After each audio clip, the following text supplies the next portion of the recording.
Good day, everyone. I'm Dr. Anas Aqtait, an academic at the Australian National University's Center for Arab and Islamic Studies, and the co-founder and chief editor of the ANU-based Near East Policy Forum. Today, I am delighted to moderate this critical conversation about the ongoing conflict in Sudan hosted by ANU CASE and an EPF. I am also joined by my colleague and respected Professor Karim Al-Asher, Director of the ANU Center for Arab and Islamic Studies. As we gather for this webinar, let us acknowledge and celebrate the first Australians whose traditional lands we meet, paying respect to their elders past and present. In 2019, Sudan embarked on a transformative journey, ending President Omar al-Bashir's 30-year dictatorship following a public uprising. However, these strides towards a democratic transition were disrupted by a military coup in October of 2021. Now the nation stands at a critical juncture with escalating conflict between the Sudanese armed forces and the rapid support forces, causing significant casualties and displacements. It is this complex situation that our expert panel will analyze and unpack at this special event. To illuminate these issues, we have assembled a distinguished panel of experts that includes Dr. Nisreen Al-Amin, an assistant professor of anthropology and African studies at the University of Toronto, Mr. Hamid Khalafallah, development practitioner, research and policy analyst, who until recently was based in Khartoum in Sudan, Dr. Adil Abbas, head of higher education at the Australian Industrial Systems Institute and community leader for the Sudanese diaspora in Australia, and maybe soon we'll also be joined by Professor Khalid Midani, who is a professor of political science and the director of the Institute of Islamic Studies at McGill University. Thank you all for lending your expertise to this significant discussion, and I look forward to your contribution and expert analysis. Our event will be discussion-led, enriched by the expert insights and lived experiences of our panelists and the thoughtful questions we have received from participants. Live audience members watching right now are encouraged to engage in the conversation by using the Zoom's question function. Professor Karim Al-Asher has kindly agreed to assist us with these questions that we will receive from our live audience.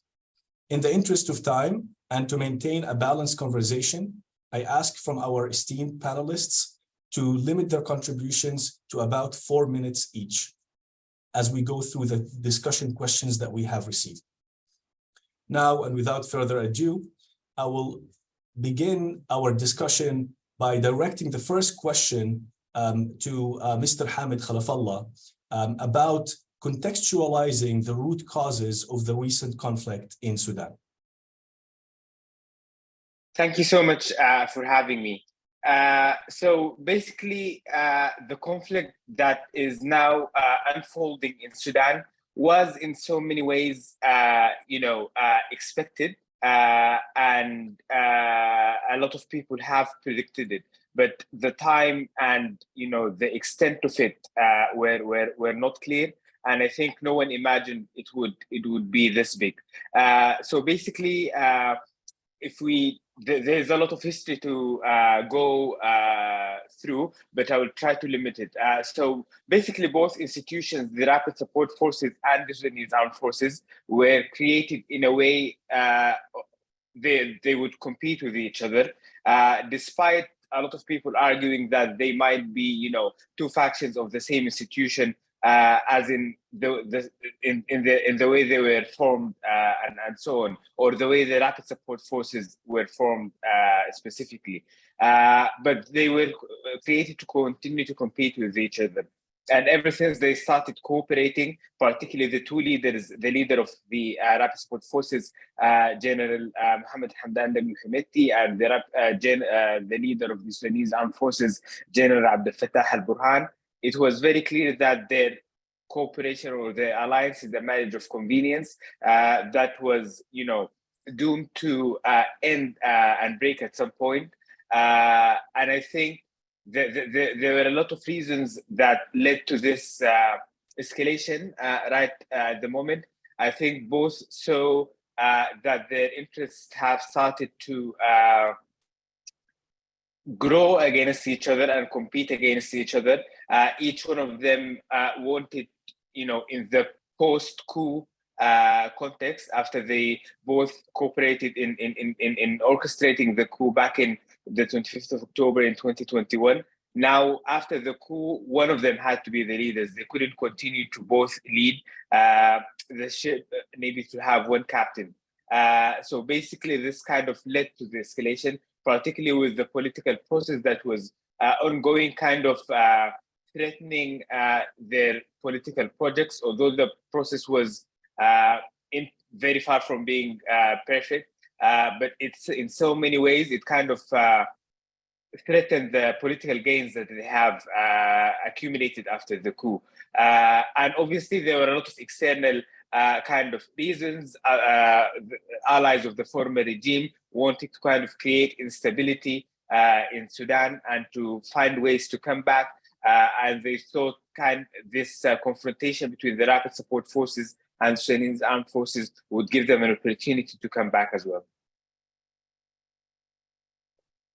Thank you, Hamid, for this succinct contextualization of the current of the ongoing conflict. Now, if I may turn to Nisreen, could you please elaborate for us on why have recent ceasefires failed to take hold in Khartoum between the RSF and the SAF, and what is the likely outcome of this conflict in the near future? Sure. Because of the odd hour, I have written down some of my remarks just so I don't lose my train of thought. First, I want to just say thank you for inviting me, for giving me this opportunity to be here, and also for just covering what is happening in Sudan. I think it's really critical to keep our eyes on what is happening as the violence escalates. So to begin, I just want to say that I'm not a political analyst or expert on Sudanese politics. I'm just an anthropologist who studies Gulf Arab land acquisitions and kind of organized resistance to state-driven land dispossession in Central Sudan, as well as the EU's kind of externalization of its violent border regime to the Horn of Africa. So to answer the question, I think the term ceasefire in this context is a misnomer. None of the 9 or so, I've sort of lost track count, ceasefires we've had so far have held. After the last 24-hour ceasefire that ended on Sunday, the US and Saudi Arabia, who brokered the now kind of talks that are on hold in Jeddah, praised the warring factions for reducing the fighting, while completely ignoring the fact that a massacre was simultaneously being committed in Al Junaina in West Darfur. And so this points, I think, to a few things. We have to look at the larger process of negotiation that these so-called ceasefires have emerged from. As I said, a process now on hold led by the US and Saudi Arabia, who have in the past demonstrated their desire to support stability through military rule over popular democracy, in part because it facilitates their own interests in the region in relation to resource extraction and geopolitical rivalries with Russia and China for the US, or access to the Red Sea in relation to regional rivals for the Saudis.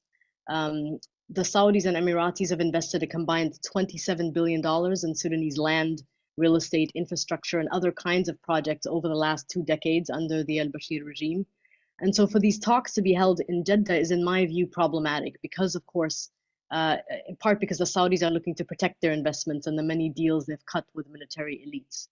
The talks repeated the same strategies used by international mediators during the transition, particularly after the October coup of 2021, a process that has been Khartoum-centric, male-centric, elite-centric, and tilted in favor of the military. A process which has repeatedly legitimized 2 generals, Hemeti and al-Burhan, who are responsible for war crimes that span decades, not only in Darfur, but also in the Nuba Mountains in South Sudan. These 2 generals should have been tried for their crimes and should have never been allowed to sit at a negotiation table or become part of a transitional government. The recent talks, I think, have actually delayed the possibility of a resolution and provided a kind of green light for the generals to keep fighting, even if inadvertently. The news coverage of talks has eclipsed the humanitarian catastrophe that is unfolding in Sudan, and now the genocidal violence happening in Darfur, perpetrated by the same Janjaweed, now the RSF, that carried out their atrocities in 2003. There was no accountability built into the process in terms of monitoring violations.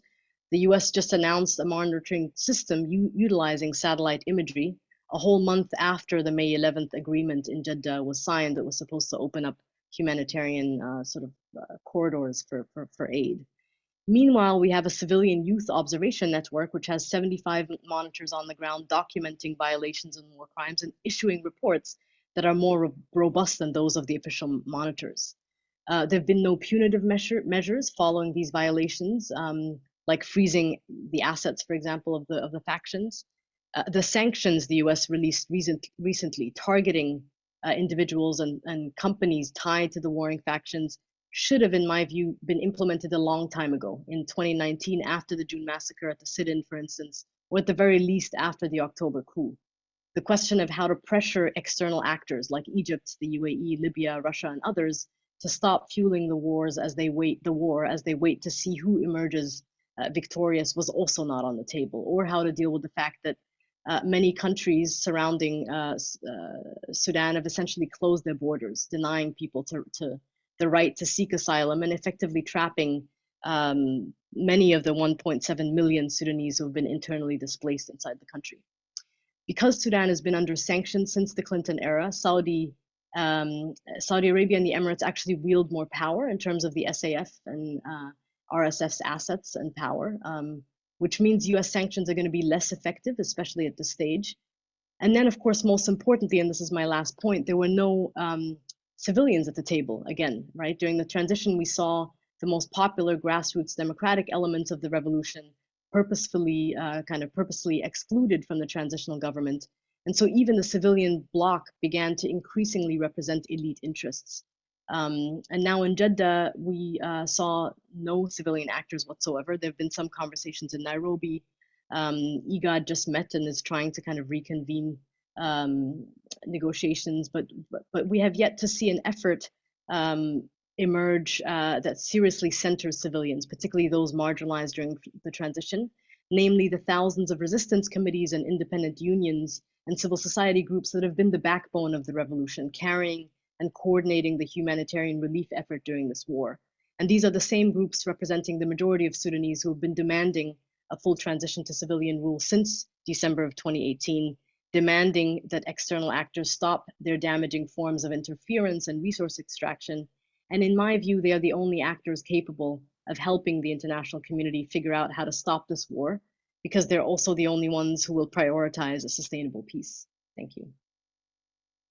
Thank you, Nisreen. And I would certainly like to come back to the topic of the resistance committees and independent unions in Sudan at some point in our discussion this evening. But I would like to move the discussion to Australia's position in this conflict and direct the next question to Adil. What are Australia's interests in the region, and can Australia play an expanded diplomatic role in this conflict? Thank you, Anas, and I would like to thank you and appreciate your effort in organizing this webinar to highlight or to put some highlights and some lights on the conflict and try to find a common ground. Australia certainly has a growing interest in the region due to geopolitical, economic, and security considerations. Some of the areas of interest, security and counter-terrorism. We know that Australia has been actively engaged in counter-terrorism efforts globally, and in particular in Horn of Africa, where Sudan is actually a very important player in the area. For example, Australia contributed and supported the African Union mission to Somalia to provide, and they provided military personnel, financial assistance, and logistical support to combat the threat of terrorist groups. Also, Australia played a very significant and important role in supporting UNIMAID, which is a United Nations African Union mission in Darfur, to prevent the atrocity occurred in Darfur during the last 20 years. Certainly, destabilized government in the country would definitely undermine these efforts, and it may give the opportunity for a resurgence of terrorist group again in the area, which can pose a very great threat to the area, as well as the neighboring countries. And that could be extend to some other areas across the border from Sudan. Also, Australia has shown an interest in protecting the maritime. We know that Sudan actually have around 850 kilometers of coastline along the Red Sea, where about 10% of global trade actually passes through. That is very crucial, or provide very crucial shipping routes to Australia and from Australia, as well as the international community, and definitely any threat to maritime security could pose a very, very immediate threat to Australian economy, as well as the rest of the world. Also, Australia involved basically in migration and refugee issues. For example, Sudan has been a transit country for migrants and refugees from neighboring regions. Australia has been engaged in addressing migration challenges, including providing support for refugees, as well as EC, which is European Commission. Australia also have some interest or economical potential, or recognize economic potential in the countries of the region, and particularly Sudan, which has very natural, which is rich in natural resources and has a growing population. Australia has sought to enhance trade and investment ties with those countries in the region, with exporting opportunities in sectors such as mining, agriculture, energy, and infrastructure development. For example, in last year, or 2021-2022, Australia exported around $240 million to Sudan.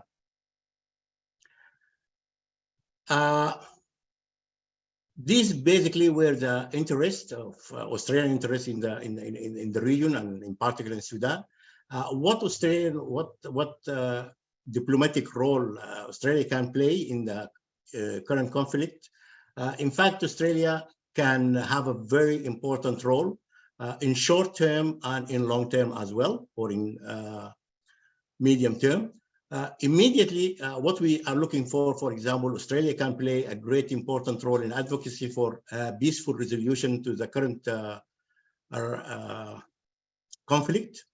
That include, or possibly, Australia can use its diplomatic channels and ties to engage with relevant stakeholders such as USA, UK, and other European countries, regional powers, regional and international organizations such as United Nations and African Commission, to advocate for a peaceful resolution to the conflict. This can include supporting mediation efforts, encouraging dialogue between the parties, and emphasizing the importance of respecting human rights and upholding the rule of law. Also, what we urge, basically humanitarian assistance. Unfortunately, most of our Sudanese community are very disappointed by the level of humanitarian assistance so far offered by Australia during this crisis, as it is very low compared with what Australia has offered in the past in similar situations. Australia can certainly provide more humanitarian assistance to address the immediate needs of affected populations. This can include support access to basic services such as food, water, health care, and shelter, particularly for internally displaced persons and refugees. The latest report from United Nations claimed that there are about 2.2 million people displaced. 1.8 million of them actually they are displaced inside the country. Yes, thank you very much, Adil. And I will certainly like to expand on many of these points that you have just mentioned through our discussion this evening. But if I may right now just turn the discussion to Hamid, and also to rewind a few years to discuss the remaining momentum of the popular movement that led to the overthrow of the Bashir regime in 2018 and 19. What role can this movement play in the current developments? Can they incite a repeat of 2018 and 2019 against the military leaders? Yeah, so when we think about, what role can the grassroots movement that has been leading the 2018-2019 revolution, but also has continued resistance and advocacy and so on all throughout the 4 years since the revolution and up to now. When you think about what role they can play, I think we need to also make a bit of a quick comparison between them and other institutions or political institutions that have been playing, different roles in the country, like political parties, unions, or unions I would consider as part of the grassroots movement, but political parties and then obviously the current military institutions that are in war. I think it's fair to say that the grassroots movement is are the only institutions that have undergone a lot of reform and have continued to evolve and develop in the way they, conduct politics and they, go about their business and so on. So I think that makes them in a way much more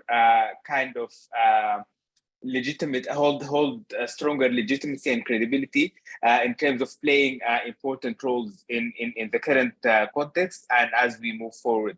Obviously, since the war started on the 15th of April and up to now, humanitarian assistance provided, obviously there is no state, so there's no humanitarian assistance coming from the state, but humanitarian assistance coming from international organizations, UN agencies and so on is very limited and has faced serious challenges in reaching those who need to be reached. This role was covered and continues to be filled by these grassroots movements, namely the resistance committees and the new emergency committees and groups that they have formed in response to the humanitarian crisis. Ironically, even some of the diplomats and the embassy's missions and so on were able to flee war. They were evacuated from their houses to safe areas by resistance committees. And this shows you to what extent they have been playing important roles. And I think, as we go forward and when the humanitarian assistance initiatives finally managed to kind of mobilize and get more support to Sudan and more assistance flying into the country and so on, without localization and coordinations with local initiatives that are led by resistance committees and other grassroots movements, they will not reach the people who are suffering the most. So I think, continuing this humanitarian role is an important role that they should continue to play. And I think one other thing is, continuing to advocate, against the war and trying to protect the social fabric of Sudan as much as possible. This war, although it's between two warring generals and between two military institutions and so on, it has a lot of ethnic and tribal dynamics and aspects, and we are seeing that currently unfolding in West Darfur and in the greater Darfur region particularly, but that will very quickly escalate and go all over Sudan. So these grassroots movements have been playing also an important role in Darfur, in different cities and states and so on, in trying to neutralize this war in the sense that not allowing any tribal or ethnic dynamics to take over from the original political agenda of both leaders. So that is also an important role. Otherwise, Sudan will see, I think, an unprecedented civil war. Despite Sudan having seen so many civil wars, this would be different. So that is also an important role that they have been playing, and I think should continue to be supported to play. Obviously, also the last point that I would mention is their political role, and as Nisreen earlier mentioned, the current talks held in Jeddah, or even the discussions about any discussions that are currently being held and so on, have not included any civilians, but namely none of the grassroots movements who are on ground, who know the extent of the war more than anyone else, who have been responding to the war and acting as first responders to the humanitarian crisis since the first day, and so on. So any talks that continue in Jeddah or start elsewhere needs to have these people at the center stage to guide the agenda and to set the agenda for Sudan's future. However, this has not been happening, despite these, particularly the resistance committees being the first to kind of, advocate ever since 2018 and throughout the transition and after the coup for the military to step back from politics and for the rapid support forces to be dissolved or integrated in the military. And because of these demands being dismissed, we are currently living this vicious war. Yes, thank you, Hamid. And on this particular point, I would like to switch to Nisreen. Can you please elaborate and expand for us on the role of the resistance committees? Hamid touched upon some of what has been happening on the ground, but it would be interesting to hear more about the resistance committees in particular, especially that they were formed in 2013 and they played an important role in the lead up to toppling of the al-Bashir regime. So what's the status of the resistance committees? What have they been doing beyond the points that Hamid has mentioned, and what role you think they will play in the future in Sudan?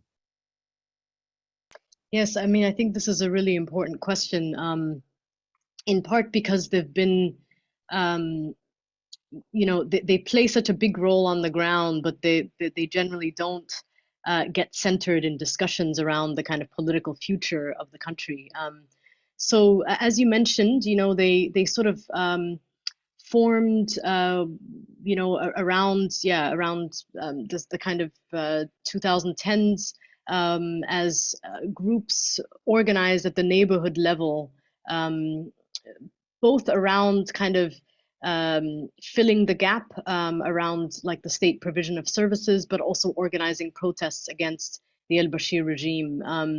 And then were really quickly emerged as the kind of grassroots backbone of the revolution, the December 2018 revolution. There are about, the numbers are, I think I've heard anywhere between 5,000 to 8,000 resistance committees across the country, not only in urban areas, but also in rural areas.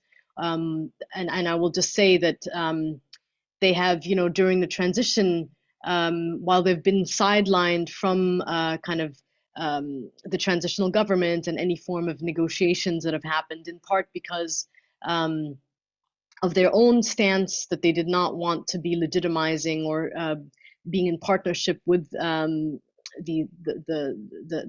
warring factions, the military regime essentially, but also because they asked on many occasions to be included in a way that would be much more democratic and transparent, and that was rejected, right?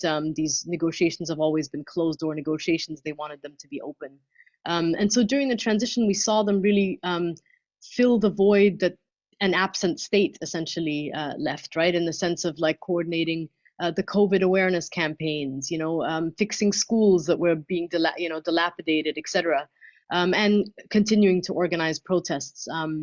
And during the war, we've really seen, even for my own evacuation, I was aided by resistance committees and volunteer networks, many of whom are kind of connected to these committees that are continuing to identify safe routes, evacuate people, drive ambulances and coordinate with the Sudan Doctors Union, for instance, to set up emergency rooms, but also to hospitals at the outskirts of the city. Most hospitals are inoperational, but the 16% or so that are still operational have been mostly set up in the outskirts of the city.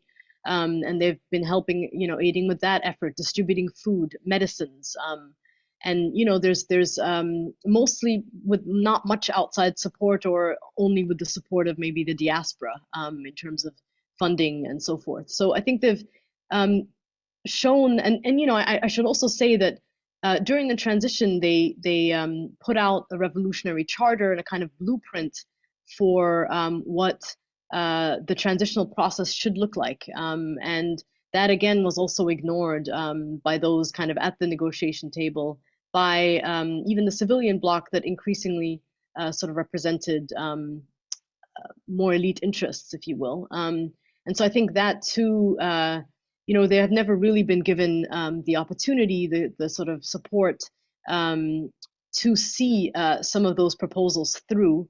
They're of course a very horizontal structure because they're based on neighborhood. They're also politically quite different from each other. This is a diverse group of politics on some level, but they're united around certain demands, certainly a full transition, a transition to full civilian rule. But to me, I think they've demonstrated that they're politically sophisticated and perfectly capable of, doing the work that the state, the hijacked state has not been doing. And there's no reason for them to not be centered at this stage. And so I think that is an important point. They've been called naive, unrealistic, politically unsophisticated, etc. But at the same time, nobody's actually been, giving them the opportunity to demonstrate that they can actually move the country forward towards a democratic, a transition to democratic rule. Yeah. Thank you, Nisreen, for this interesting take on the resistance committees.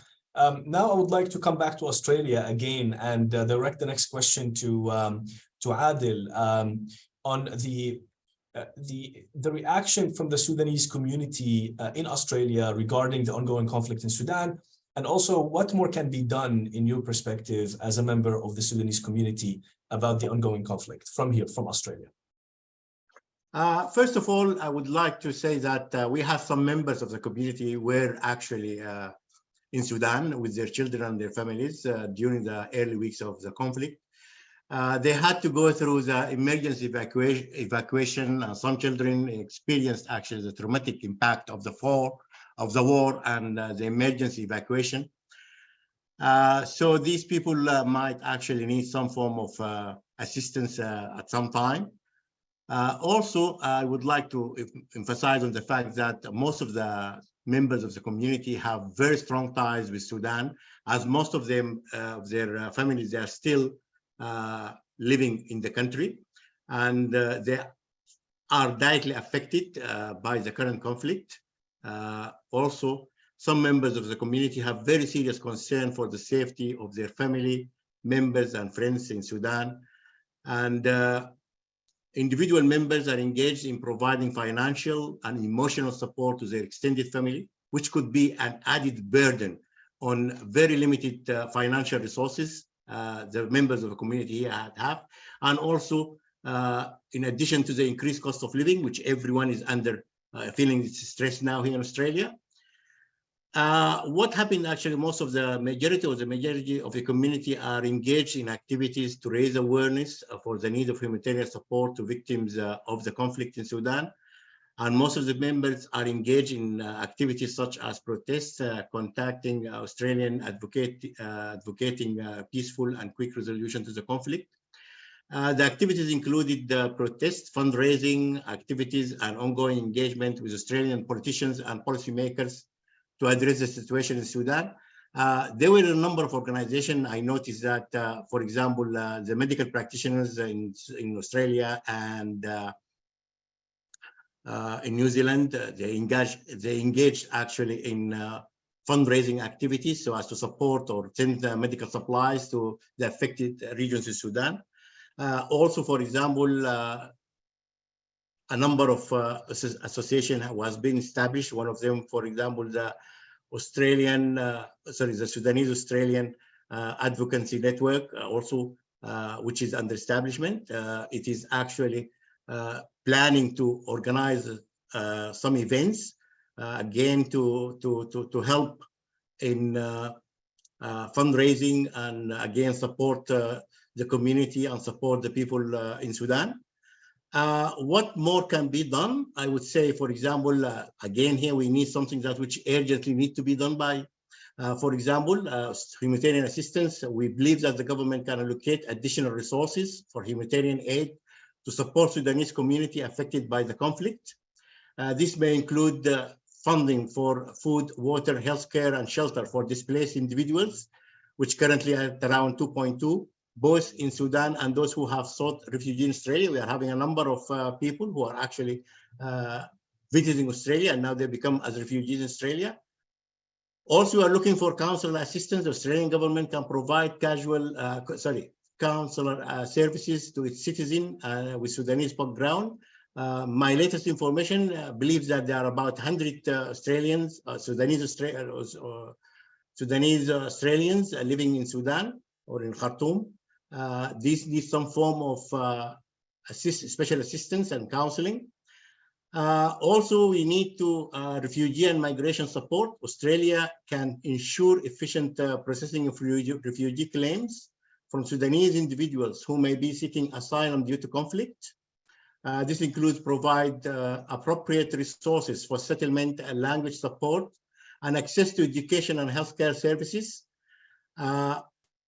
Mostly diplomatic engagement. We are looking for the Australian government to engage in diplomatic effort to promote peace and stability in Sudan. This can involve working with international partners and utilizing diplomatic channels to advocate for a peaceful, immediate resolution to the conflict, respect for human rights and the protection of civilians. Also, at a later stage, we are looking for community support and integration. The government can provide funding and resources to support community organization and initiative that help Sudanese community in Australia overcome the challenges posed by the conflict. This may include mental health support, cultural integration programs, and employment assistance. And one final point, ongoing consultation of the Australian government to consult with Sudanese community leaders and organization. We think that is very important to understand the specific needs and concerns and to tailor the support accordingly. Also, we need to have an open, regular dialogue and engagement with the community to help ensuring that assistance provided is relevant and effective. Thank you, Adil. So if I may switch the conversation to the geopolitics of the conflict over the next few questions before we can then address some of the questions that we have received from the live audience, which are also extremely interesting. So I look forward to addressing those as well. But talking of the geopolitics of the conflict, and I'm directing this to Hamid, what role have regional players taken, and are there substantial links to international actors between the current actors of the conflict and regional and international actors, and what stakes do regional players have currently in Sudan? So both warring factions, the Rapid Support Forces and the Sudanese Armed Forces have regional allies that they have been working with very closely. Let's start with the Rapid Support Forces, who has, a lot of regional relations, particularly the strongest with the United Arab Emirates, who has, been buying its gold, the gold, Sudanese gold that's being smuggled by the Rapid Support Forces, and they've been fighting together in Yemen and so on. So they have a very strong relationship and a link there. During the past weeks of the conflict, a lot of Sudanese were able to take photos of arms used by Rapid Support Forces that came from the United Arab Emirates. So that shows you to the extent of that link between these two parties. Then also the Rapid Support Forces obviously has links with Russia, particularly with the Wagner group and so on. That has also been documented, and that is also kind of creates another link with the Haftar in Libya, who obviously also has relations with both the United Arab Emirates and the Wagner groups. So this is kind of these are the dynamics for the rapid support forces in general.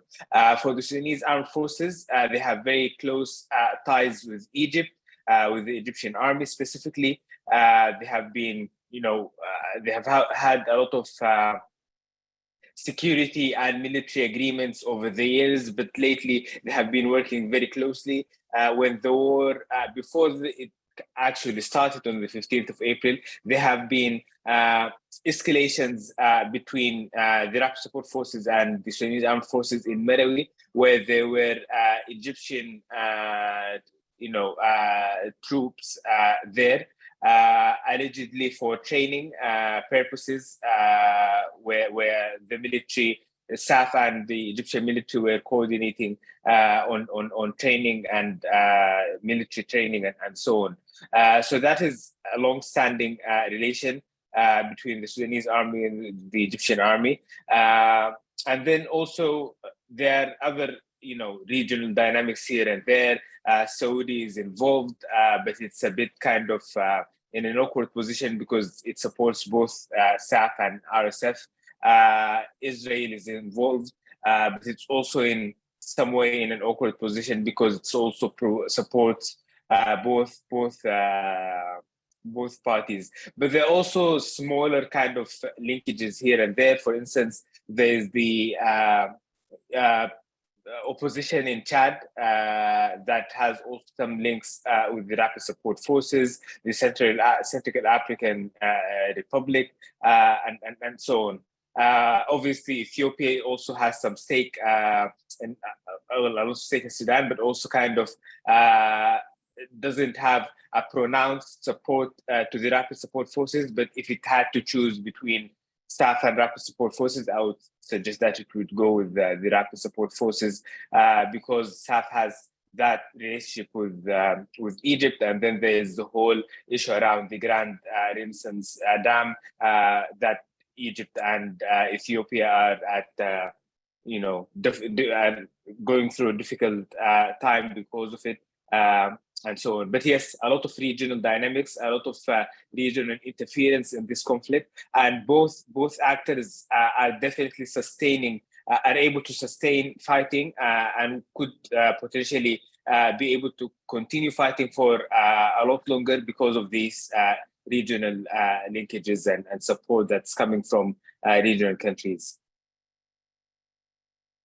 Thank you very much, Hamid, for this overview of the regional context of the conflict in Sudan. And I would like also to welcome Khalid Midani joining us right now. And I would direct the next question to you, Professor Khalid, on the to focus a bit more on the role of the Arab neighbors of Sudan to the north, particularly Libya and Egypt.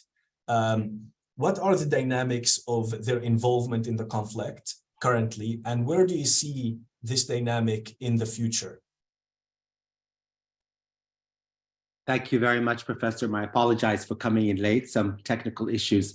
Well, I think the role of Egypt is central. I think Mr. Khalafallah maybe articulated some of the issues. There are a number of things. First of all, the Egyptian government is particularly concerned with the militias themselves and the instability in the country, precisely because of what Mr. Khalafallah said in terms of the resources of the Nile waters, which is so important. The brewing conflict between Ethiopia and Egypt is central geopolitically for Egypt. It is an existential issue. Water is extremely important for Egypt, and that's central. But from my opinion, Egypt finds itself in a bind. On the one hand, it very much wants to and is supporting the Sudan armed forces and Burhan. On the other hand, Egypt is also concerned about the Islamist issue, because domestically that has historically been a threat, and this particular government in Egypt is concerned about a potential Islamist opposition, just as Saudi Arabia and the United Arab Emirates are. But from my calculation or my estimation, I think that the Egyptian government is banking on supporting the Sudan armed forces, and particularly Burhan personally, and also at the same time persuading, or rather pressuring, the Sudan armed forces to dispense with the elements of the Islamists that they feel are very dangerous to them, that are part and parcel of the Sudan armed forces leadership, in particular the Intelligence and Security Committee. And so that is something that is really important. Whether that is something that Egypt can accomplish easily is really a question that is troubling not only Egypt, but the other Arab neighbors, which is really key.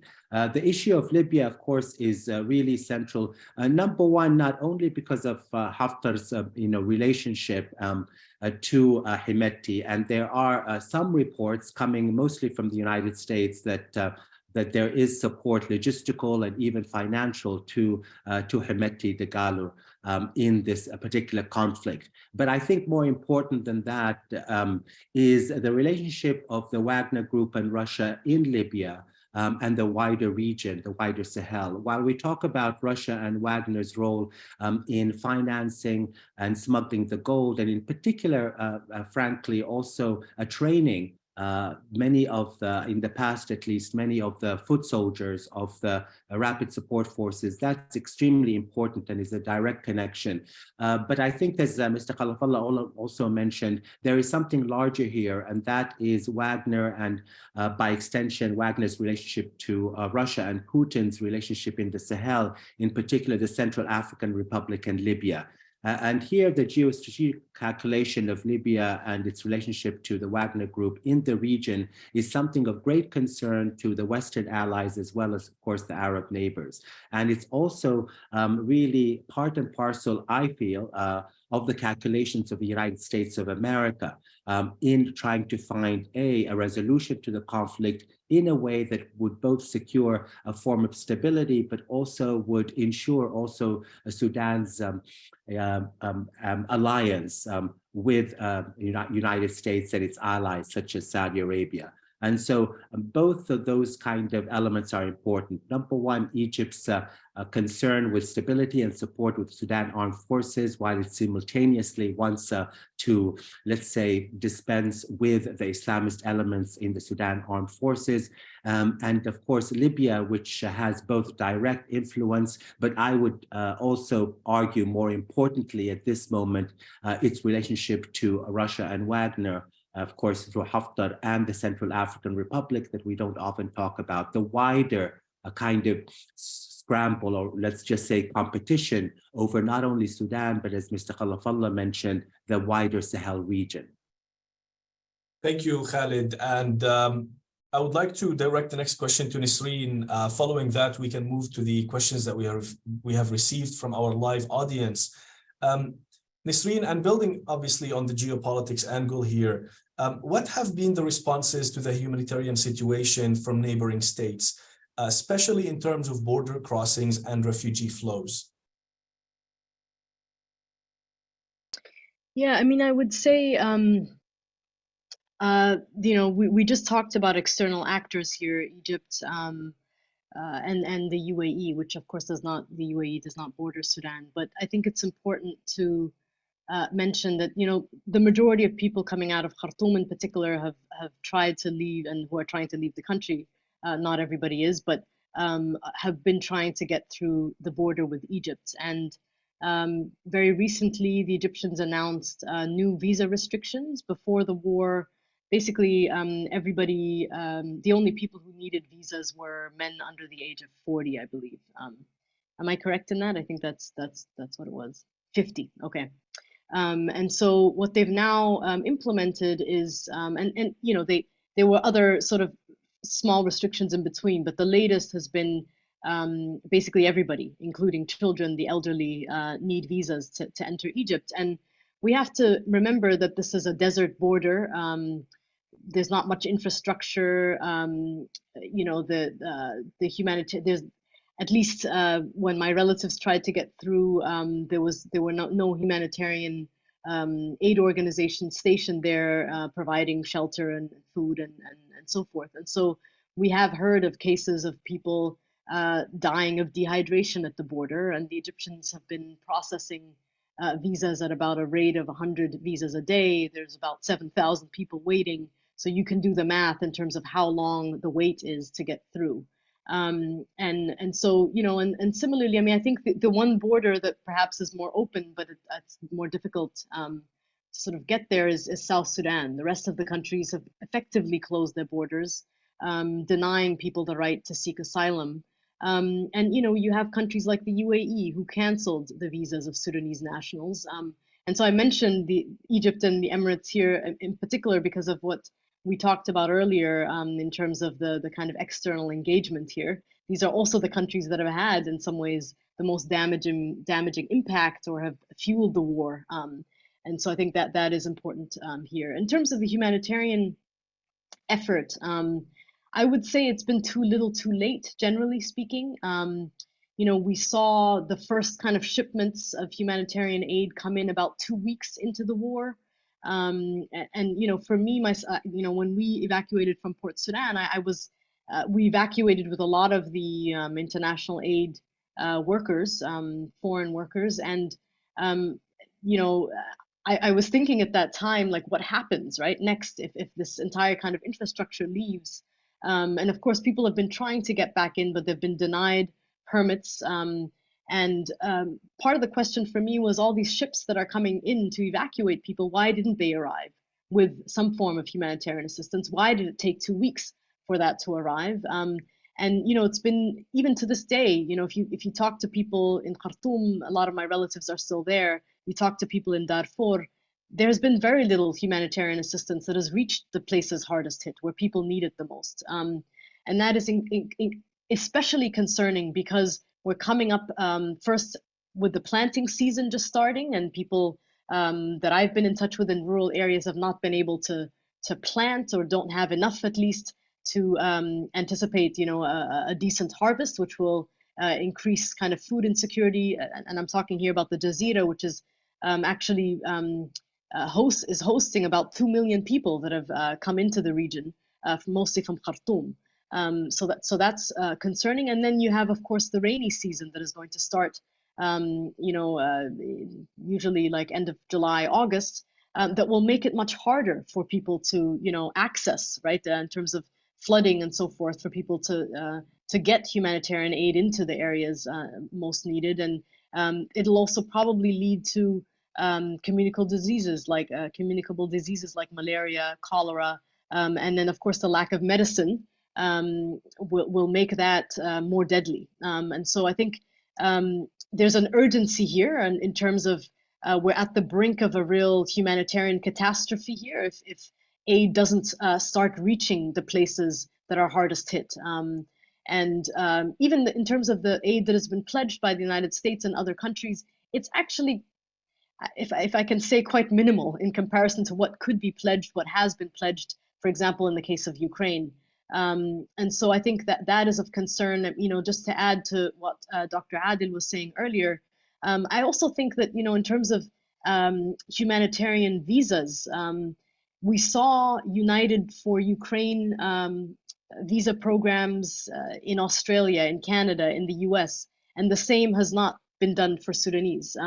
And that needs to start happening. You know, so yeah, I mean, I think that's kind of the lay of the land. You know, and I also should mention that for people in Darfur in particular, where we talked about earlier, the violence has been escalating. We're seeing this kind of same sort of contours of or characteristics of the genocide that happened in, you know, started in 2003 emerge again. You know, for people that I've talked to in Niala, for example, it's almost impossible to get out, and so they're trapped, and food is getting, you know, more scarce. And so, yeah, it's also, you know, we're talking about an area the size of Texas. There needs to be kind of corridors in. So that's what I would say in terms of the humanitarian situation. Yeah. Thank you, Nisreen, for providing this, this picture of the humanitarian situation. Before we move to the questions from the live audience, I've received this interesting question, and Khalid, you already touched upon this briefly on the Islamists in Sudan. Where are the Islamists in Sudan today? Obviously, they played a very important role in putting al-Bashir in power in the 1980s, more or less. And there have been allegations that that Saf and al-Burhan are linked to Islamists. What do you think? What's your assessment of this situation? Well, you know, number one, I mean, I came a little bit late. I'm sure maybe this was discussed earlier, but the role of the Islamist is really for 30 years has been central in the sense that in many ways under the National Congress Party in particular, and in particular under Bashir, the very kind of design of what we see today was established. This is not to say that many of the elements of today's conflict of Sudan's troubles do not predate even 1989, but with very specifically in terms of the present conflict, the very establishment of this kind of factionalization and the establishment and creation and institutionalization of paramilitary militias, particularly then Janjaweed and later the Rapid Support Forces, was really the brainchild of the National Congress Islamist Party under Omar Bashir, which was very important under a policy in Sudan very well known as tamkeen or empowerment. The idea was not only to dominate the domestic economy, but in particular to establish a militia such as the Janjaweed, which was established in the early 2000s. And then by 2013, you know, that morphed into, under the auspices of Omar Bashir and the Islamists, into the Rapid Support Forces for two reasons. One of them, of course, was to put down insurgencies such as the one in Darfur. And another very important strategy was to prevent any kind of uprising, pro-democracy protest and uprising. That kind of element was really important. Central to that was also another pillar of that policy that begins in the 1990s, and that was to dispense with or purge rather non-Islamist loyalists, A, from the upper echelons of the military and B, from the bureaucracy. It was a really concerted effort designed to build what was well known and is well known in Sudan and in the Arab region as a deep state, this time under the guise and auspices and control of the Islamist movement. Over the years, in those 30 years, I don't want to recite the entire history of Sudan, but what you found was increasing the lack of popularity of the Islamist movements at the grassroots, I would insist and maintain. And that, of course, then culminates in the revolution, the pro-democracy revolution that was pro-democracy and also against the utilization and instrumentalization of religion, of the religion of Islam in particular, in the realm of politics. What remains in, and what Sudanese say, are the remnants, not the Islamist movement, but rather the fulud, the remnants of the Islamist movement that are concentrated in not the entire Sudan armed forces, but in the committee, the upper echelons of the Sudanese armed forces, the Intelligence and Security Committee. So here, while there is no popularity in Sudanese civil society as there was perhaps in the 1990s, that is for sure, that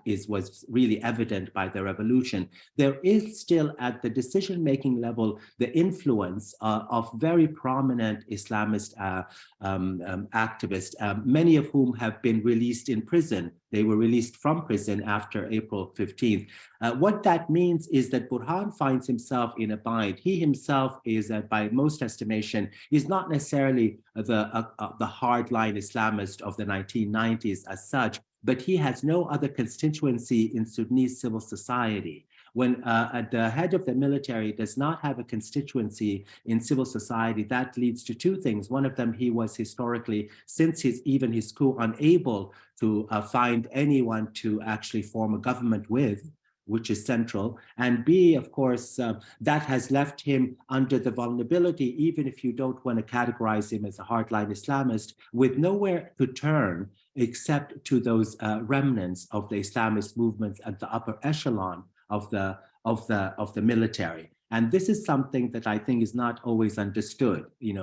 There is no popularity as such any longer for the Islamist movement, but certainly in terms of the decision-making and the strategies and their conflict with Dagalo Hemeti, that is really there. The confusion here lies, if you don't mind me saying, with the fact that Hemeti is using this as a form of propaganda. He's saying that his fight is against Islamic radicalism. I hope my explanation articulates and shows that it is not, that cannot be believed, certainly, that Dagalo cares about the promotion of democracy and a fight against radical Islam, so to speak, in Sudan.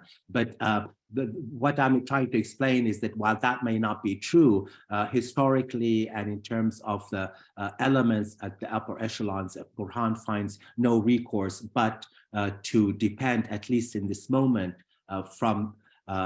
with these remnants of the National Congress Party. And I think that that's really important. Sudanese know it well. I think that regional actors do not. And what that means ultimately in my conclusion is that in any kind of resolution to the conflict, what must be included are the genuine legitimate stakeholders, by which I mean Sudanese in civil society that must be part of any kind of future to resolve this conflict. And without Sudanese in civil society groups, as we see other conflict resolution or cases in the continent, let's say of Africa, there can be A, no monitoring of any kind of peace, and B, no durable peace that can transition to democracy. We know this not only from the history of Sudan, but all the other cases that have been resolved and have experienced conflicts such as Liberia, Sierra Leone, even Rwanda. And so I'd like to kind of really emphasize that as an endpoint. Thank you very much, Khalid. Very interesting, and it does really elaborate the role of Islamists in Sudan. Karima, should we move to the questions we have received from our live audience? Yes, thank you, Anas. Thank you, esteemed colleagues, for this very nuanced and extremely valuable insights. I've got a few questions on email and chat box. I'll start with one question that Nisreen touched on earlier about the today's escalation in the region of West Darfur and the assassination of the governor of West Darfur. Nisreen and Khalid and Hamid, what do you think? What are the repercussions of this escalation in terms of aggravating the violence and making it ethnic and involving other parties like bordering countries in Chad and other countries? Would you please comment on that?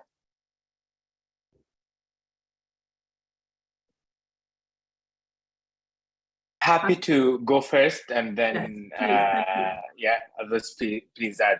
I think the sensitivity of and fragility of the context in Darfur specifically, and in West Darfur, where Jenin is the capital of that state, is that this is a very fragile region that is still living the impact or the aftermath of 20 years of civil war. But what was different throughout the past 20 years is that there were rebellion groups and so on fighting against the state. And now there are two armies that in different ways represent the state. Because the Rapid Support Forces, in a very ironic way, is officially kind of legitimized and has a law and all of that, and are fighting in Darfur and so on, with this background kind of playing out in the background.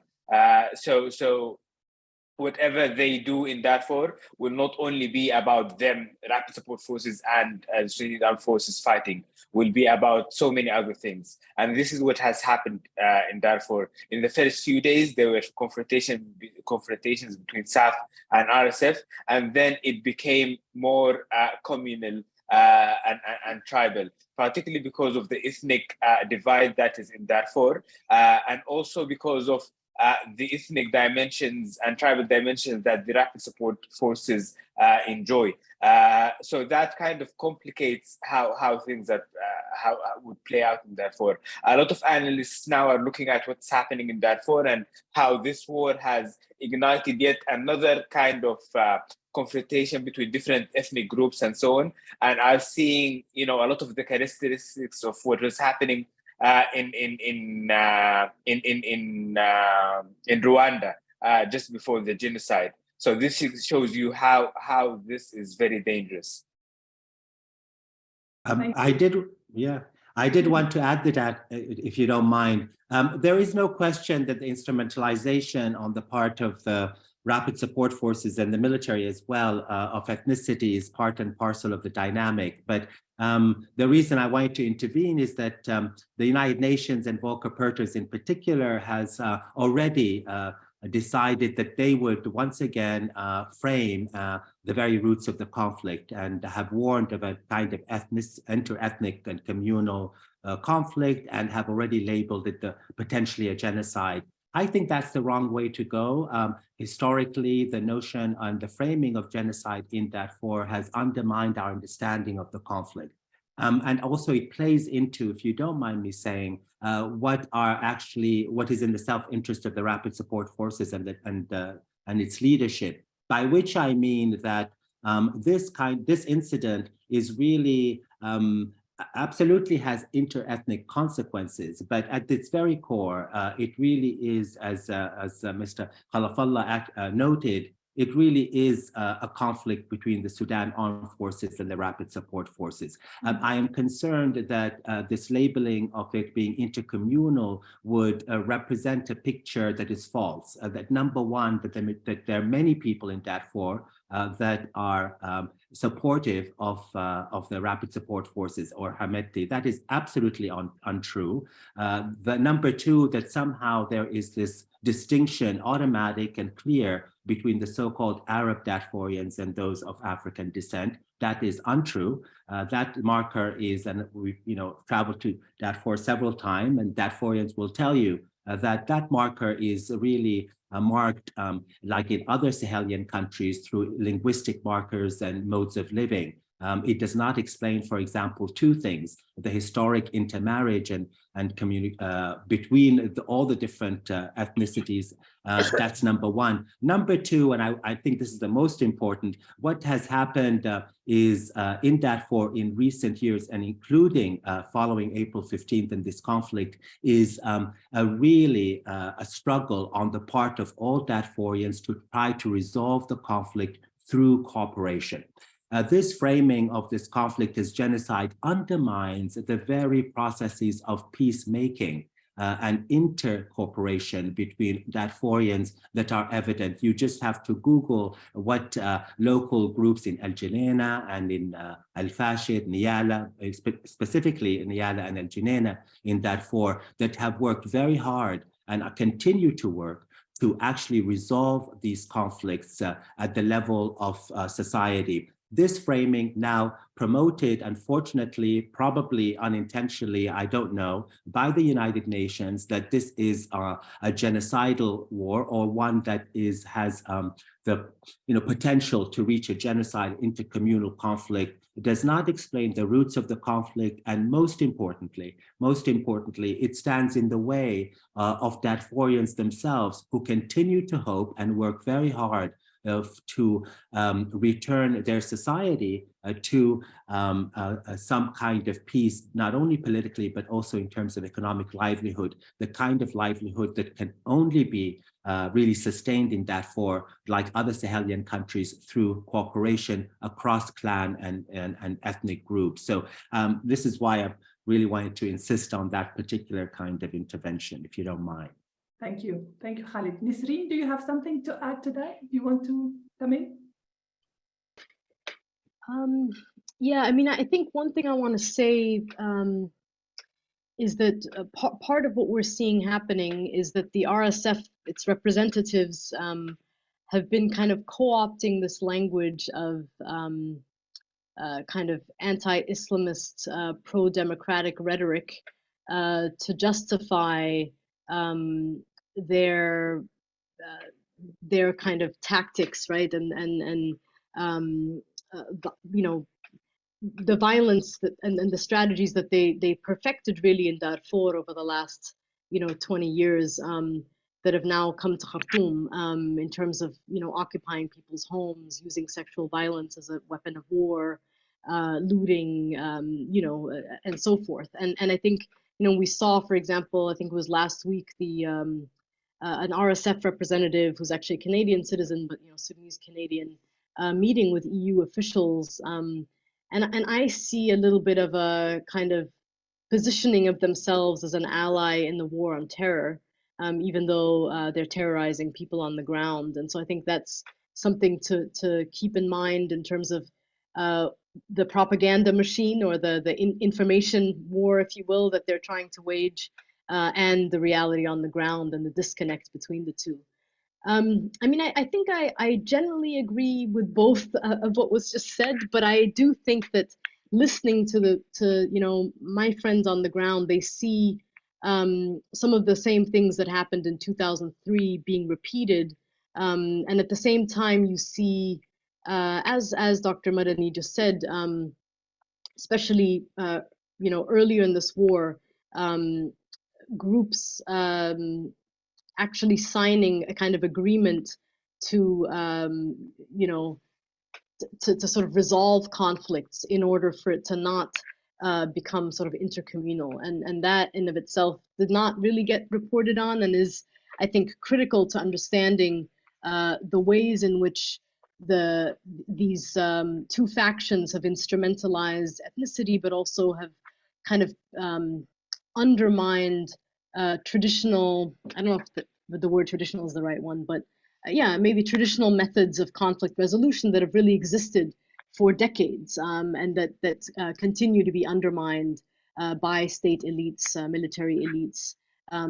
Because part of what's happening is that the war in Darfur never really ended. The millions of people who are displaced around the cities that are now under siege never really were able, most of them were not able to go back to their lands. And so we're seeing a kind of ongoing resource grab. We haven't really talked about the way that this fighting between the RSF and the SAF is also about economic control of the country, right? With the RSF mostly controlling this kind of illicit gold trade, most of the gold being, a lot of it being in Darfur, and also the SAF controlling many companies, and I think over 200 companies in the area of wheat and cement and real estate, and and so part of what we saw during the transition is there was supposed to be a process of more civilian oversight over these economic interests, and that is in some ways in some part what triggered the October coup of 2021, and that needs to happen moving forward if the Sudanese people can't control their own resources, and if the budget continues to be primarily going towards the war machine, if you will. We're not going to move towards sustainable peace. And even during a transition, you saw the budget mostly reflect expenditures, going towards a security state and the military rather than education, health, etc. Thank you, Nisreen, for that.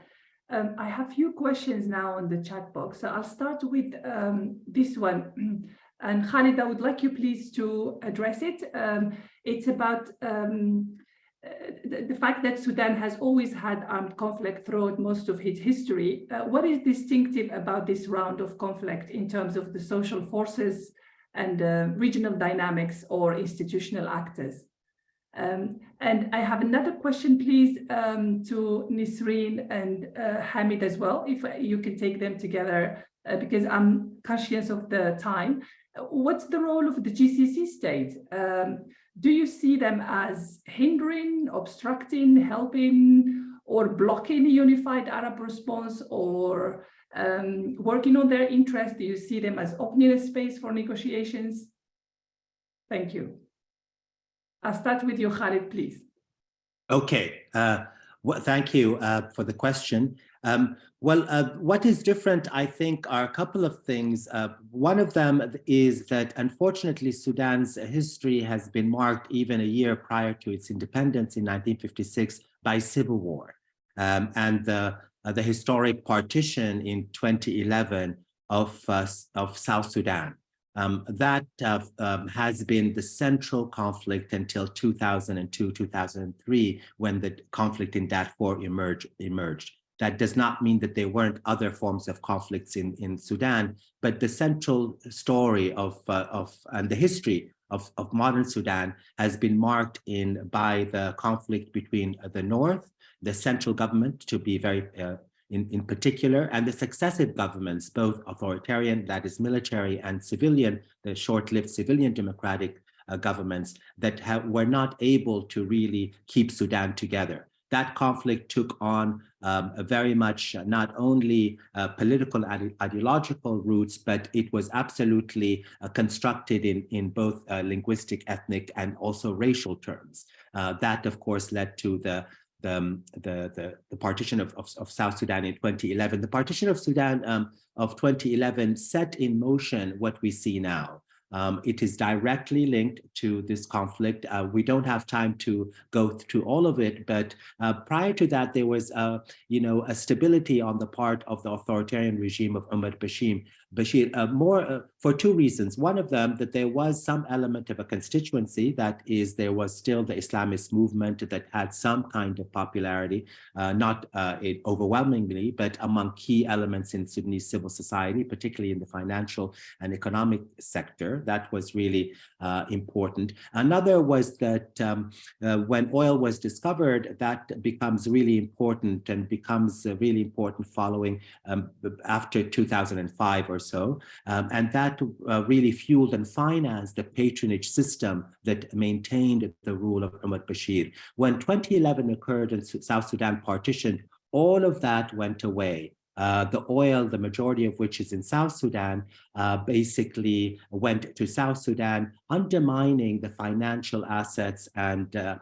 Bashir regime. And from there, you begin to see the erosion of the patronage networks, the increasing disillusionment and the lack of popularity and weakness and vulnerability of the Islamist movement that then dissipates. And eventually, of course, that sets in the combination with the mobilization of Sudanese civil society for democracy, sets the stage for the pro-democracy revolution. That is the kind of history. But to answer your question more directly, the difference here is that we no longer see a civil war.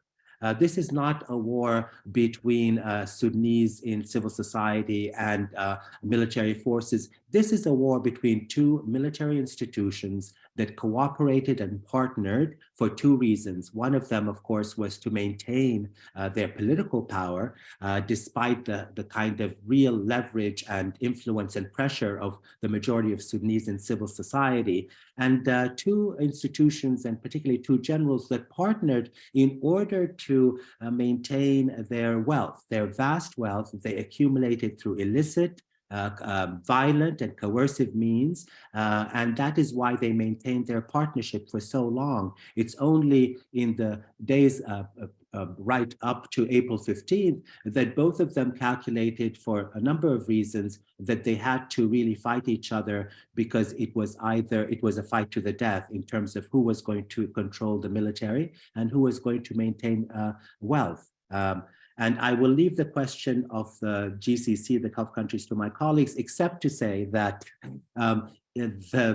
the details I think are well known about the United Arab Emirates in particular, and Saudi Arabia. But I do want to say, in terms of resolving the conflict, that their undue influence, and my colleagues will explain, I think, that in terms of Sudan's economy and politics, undermines another element of resolving the conflict, and that is their undue influence in the negotiations their leverage as opposed to the African countries and IGAD countries and African Union, without which there can be no resolution for the conflict. Without the real intervention of the African Union and IGAD in particular and neighboring countries, there can be no resolution. But the IGAD leadership has said that they are going to leave this essentially up to Saudi Arabia and the US, and that at the geostrategic level, and very importantly, at the level of resolving the conflict, from my perspective, is deeply problematic in terms of conflict resolution.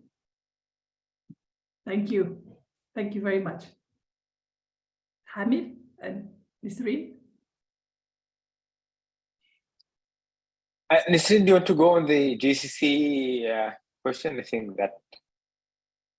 Yeah, sure. I mean, I need to keep this short, so let me think about how to. I mean, I think one of the things I would say is that what Khalid just described in terms of the secession of the South Sudan in 2011, in the sort of run-up to that, the Bashir regime essentially was scrambling to make up for the lost revenue, right, of these oil resources by trying to attract foreign investments inland and in other kinds of resources. And that's where the Gulf, I mean, there's been a long-standing relationship, especially investments in agriculture in the 70s, where Sudan has always kind of played a role of, being the answer to the Gulf's crises, right, during the twin oil crises in the 70s and more recently, sort of in the 2008 food and financial crisis. And so what we saw during that time was a bit of a scramble for especially land and real estate in Sudan by various Gulf states. I mean, mostly Saudi Arabia, the Emirates, and Qatar. And I think partly what we saw, during, after al-Bashir was deposed, was the Saudis and the Emiratis kind of came in and put their support behind the military coup regime from the very beginning, and sort of in some ways sidelined Qatar. So we saw them playing less of a role, even though they've been investing for quite a while. And so, as I mentioned before, the Saudis and Emiratis combined have invested about 27 billion in Sudanese land, real estate, infrastructure. The latest was a project as a public, a partnership between the UAE and a private sector sort of elite in Sudan to build a $6 billion port project north of Port Sudan along the Red Sea. And the Red Sea has sort of been scrambled over by various regional actors for strategic reasons.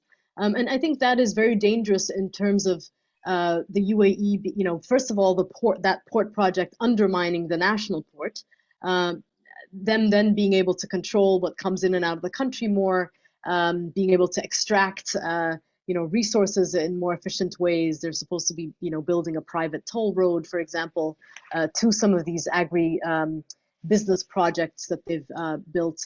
And so, yeah, I mean, I think most of these deals, if we're thinking about the 27 billion that I just mentioned, have been signed over the last 2 decades under the Bashir regime, but also during this transition. And so, yes, of course, they're worried about what happens if there is a popular democracy, right? These deals will have to be rewritten. They might be null, which they should be, in my view. They have, there's been no benefits really to the communities that have been impacted. People have been dispossessed of their land. People have not been employed in the way that they should have been, for example, and so on and so forth. It's been mostly a way for the elites in power to, get kickback payments into their pockets and to sort of, essentially finance and consolidate their power. So yeah, I mean, I talked about this earlier, right? The way that I don't think Jeddah is the appropriate space for these talks, that the Saudis are not a neutral party. Yeah, I mean, I think that's maybe where I'll stop. Thank you. Thanks very much, Nisreen. Adil, you talked very eloquently about the role that Australia could play as a middle power, influencing and brokering peace and talking to its partners in the US and Europe. How do you see the role of the Arab diaspora? How do you see our role, the Sudanese and the Arab diaspora in Australia, to influence and impact or raise awareness of the crisis among the Australian public opinion? As you know, the crisis doesn't really feature much in Australian mainstream news. So how do you see a strategy there for us to influence the public opinion? Oh, you're muted. Maybe you could click on it. Thank you. We are looking for cooperation with Horn of African communities, with the African communities, with the Arab communities, with the Islamic communities as well, so as to put or to form an opinion against the war. And at the same time, also we are looking for the support, basically to put a little bit of pressure on the government so as to improve the level of support to the community here, and also to increase the level of support, humanitarian support to the people in Sudan. So this is certainly a very important part of our strategy in the community, is to increase awareness of the people to work together so as to address the issues, and at the same time reach a common ground with the wider community as well. So it is certainly in our strategy that to communicate with other communities as well. Thank you very much. So Nisreen, I have a question here for you about what you referred to earlier about the talks being male-centered, elite-centered, and the importance of bringing civilian-centered peace brokering. Could you elaborate a bit on that, and particularly the role you see of women, Sudanese women, who have been extremely important in the 2018 protest and in leading the revolution? Could you elaborate a bit on that, and how do you see that happening on the ground, given the work you've been doing in that space? Yeah, I mean, I saw a question here about like how realistic is it to sort of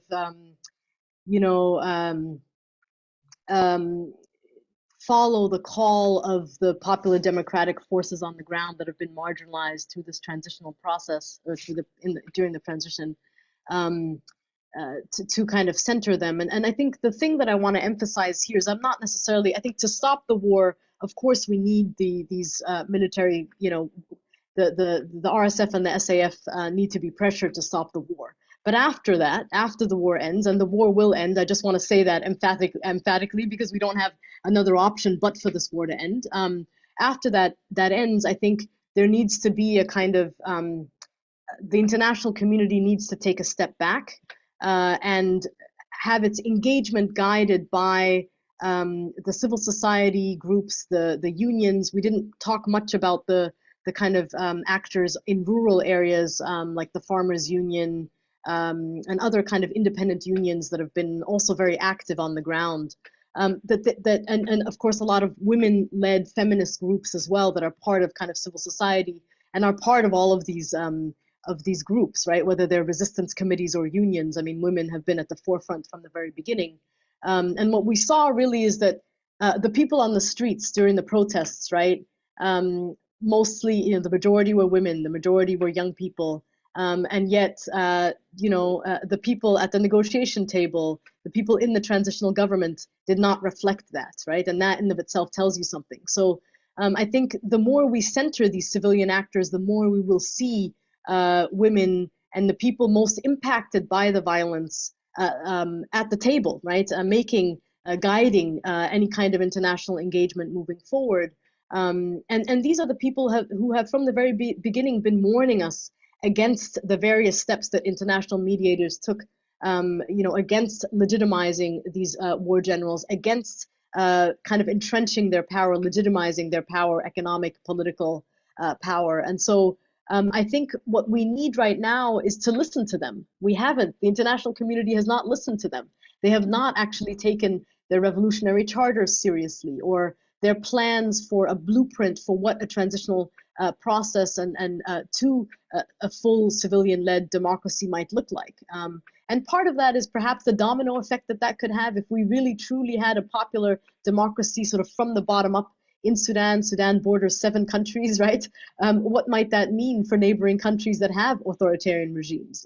So, you know, in some ways I can understand the elites, fearing that, but that should not stop us from pushing that process forward. It's absolutely essential. What we have seen through this war is that there is no other solution but a transition to full civilian rule. We have no other option here, right? And the only people, I think, who have really been centering a sustainable peace from the very beginning have been the civilian actors who have been sidelined in this transitional process, right? And in the process, the protracted process of negotiations. So I think, yeah, there's just no other option. And I guess I'll stop there. Yeah. Thank you. That's extremely insightful. Thank you very much, Nisreen, and all panelists. I have one more question because I'm conscious it's already 6:30. How do you see this crisis in Sudan as a setback to the unfinished business of revolutions in the Arabic-speaking world? Do you see it as a huge setback? Do you see it as a case that is similar to what's happened in Syria or in Libya or other places, or do you have hope? I like very much your hope, Nisreen. I like the optimism. It's really encouraging. Would you kindly comment on that briefly? I mean, are you optimistic that this is part of that unfinished business of revolutions that started in 2011, or do you see it as taking a different direction? I'll start with you, Khalid, please.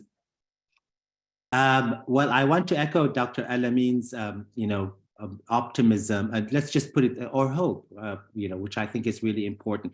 I think in Sudan, we say in Arabic, Sudan allama, Sudan is a teacher. That was something that was reiterated as part and parcel of the revolution. In the context of the other Arab uprising, there are lots of similarities, and the Arab world, especially pro-democracy activists, and I would argue the majority of young Arabs in the region, look to Sudan and its promise when the pro-democracy revolution was able. There were a number of different similarities. I want to emphasize just a couple of things. One of them is that across the region, I don't want to, go too far away from Sudan, but across the Arab region in particular, there are many similarities among, number one, that this is a youth-driven population that is really, really central. Both young men and young women, of course, with very similar kind of aspirations, which is important. And they want a couple of things. They do want political openness and democracy. They also have a great deal of apprehension, as what Dr. Alameen said, with respect to their opposition to the old elite. And particularly the old male elite, which is really important, including in many cases, the old political parties. They also insist, and we've from the research we've done across the different Arab countries, that they also take, I would argue, a non-ideological position. They are really focused on political openness and democratization, and are much more concerned with kind of uniting horizontally across a gender, ethnic group, and linguistic groups, Arab, Amazigh, or African Arab, all of those kind of things. So there are a lot of similarities. To answer your question more directly, in this case, I do think there is hope, but of course we'll see a great deal of continued suffering. And the hope, I think, lies in the fact that what the coalition government that was spawned after or created after the revolution was always from the beginning untenable. And in particular, what was untenable, as I mentioned earlier, was this divided, factionalized security apparatus.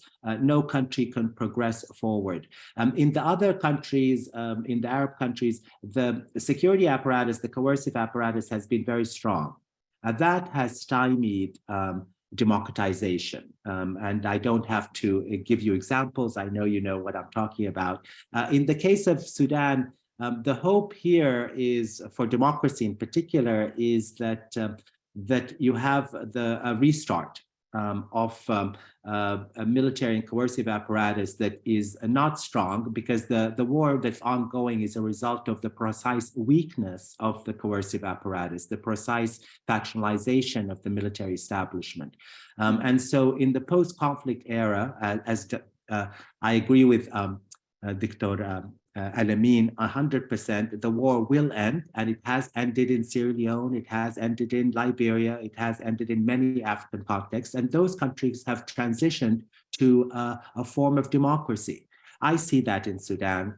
I see that transition being accompanied by a new dispensation, not only at the level of civil society and what the young people are doing, but I see it also at the level of the state, in which we find a new kind of military, that is more legitimate to Sudanese civil society. That will take some time, but that, ironically, out of the ruins of this war, as opposed to the other Arab context, is where the hope lies. Thank you so much. Thank you. Nisreen? Yeah, I mean, I would just kind of echo that. I think I remember, I was trying to convince my 87-year-old father to evacuate with us at the end of April, and he said to me, I just want to stay here and die. He lived under colonialism, saw, I think was just very disillusioned with what has happened. And I remember, having this conversation. I said to him, Baba, I think we're sort of at the brink, hopefully, of a popular democracy emerging out of this, and I want you to be alive to see that. And I think that there is, I mean, for me, that's, again, I don't think we have the privilege really of kind of giving up that hope. If you look at what Sudanese people, volunteers, just people on the ground have been able to do in the midst of this war. Imagine when the war is over, what they're going to be able to do. I mean, I think that's really what gives me hope, is that we haven't really talked as much about that, but it has been incredible to see, in the absence of an international humanitarian aid effort, what people on the ground have been able to do for each other to help each other survive, right? Despite the brutal, senseless violence surrounding them. And it's also, I think, politicized a lot of people in a way that they've engaged in politics in a way they hadn't before, right? So I think that's partly what the revolution gave people. And that also gives me hope. I don't know, I mean, the longer this war continues, the more destruction we see, the further we get from the possibility of that. But I still do, I mean, hold on to that hope. And I think, if anything, what needs to happen right now is that in these kinds of webinars, I would like to see more of us center the voices of the resistance committees, the people on the ground. I mean, obviously they're caught in a war right now, but there have been people who have left the country who are able to speak, where they are asked the questions around what does the way forward look like. In the past, I've seen the Americans, for example, talk to the resistance committees, but only as a way to kind of check off a box, rather than in a way of like seriously engaging them as political actors. And I think that's what needs to happen moving forward. Thank you, Nisreen. Adil?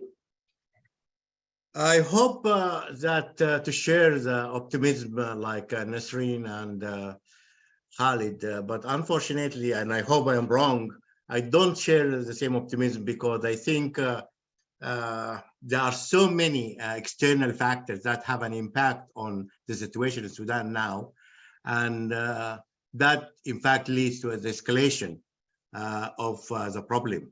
And it is very strange. In fact, there was a point here, or there was a question from the audience about what is the international community is doing.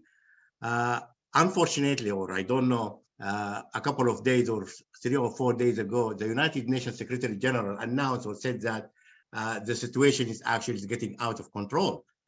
And nobody apparently listened to what he's saying and his concerns. And apparently things happening today, in fact, prove that he's quite correct in his predictions. And I don't know, do we need actually to go through the same pathway of destruction before international community interfere and resolve or try to find a resolution to the situation?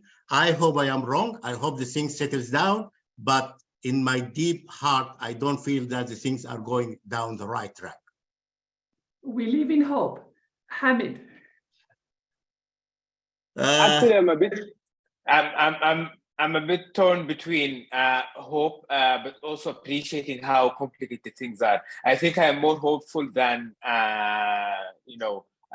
pessimistic and so on. I think the war will end. And as Nasreen earlier mentioned, I think we have no alternative but going back to civilian rule. But I think that should not stop us from appreciating the extent of what's happening. And I think that would even help us in resolving the issue as soon as possible and addressing all the